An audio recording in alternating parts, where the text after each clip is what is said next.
Also tonight, 10 TV News reporter Kristen McFarland is in Old Town East tonight. We saw plenty of damage in that area. Kristen, what have you seen tonight? Jeff, Yolanda, well, as you mentioned, Franklin County still recovering from those strong winds and damaging storms. This tree behind me, this giant tree that fell over from those winds, really paints a picture of how strong those storms were. And all throughout this area, we saw down trees, down power lines, roofs that flew off homes. Another area that suffered devastating damage was Perry County. Well, today I went back to the community where neighbors shared what the past few days have been like and what more rain could mean for a community that's just trying to get back on its feet.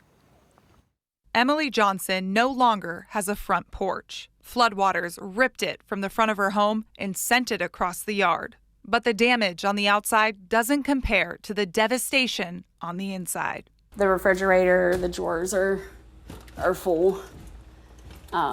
So I know we're not going to be able to salvage any of that stuff. Emily has lived here less than a year. I had to move back in October because we had 2 different toxic molds in my apartment of 4 years. I almost died from that. So we came here to get away from that. And now she's facing another disaster. There's water in there.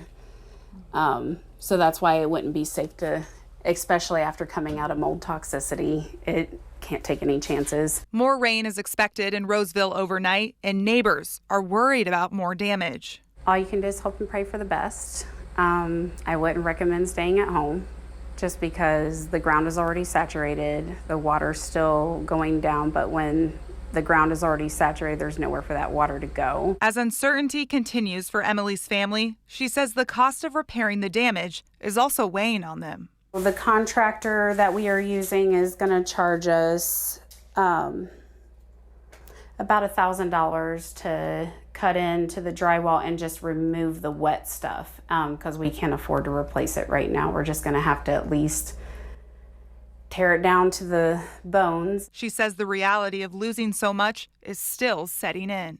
I know, like, from losing all my other stuff and then having to go through this again, I just think it takes a while for it to absorb because pictures, memories, things that you can't get back. Not everything's digital, especially for us older people.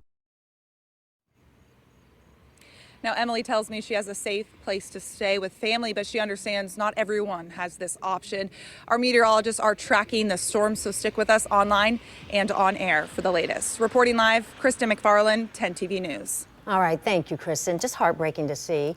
Now, make sure you charge your phones tonight, as we mentioned, and download the 10 TV app and keep those alerts turned on, and that'll keep you aware of any watches or warnings throughout the night so you don't sleep through them. So just scan the QR code on your screen right now to download it to your phone or your television for free.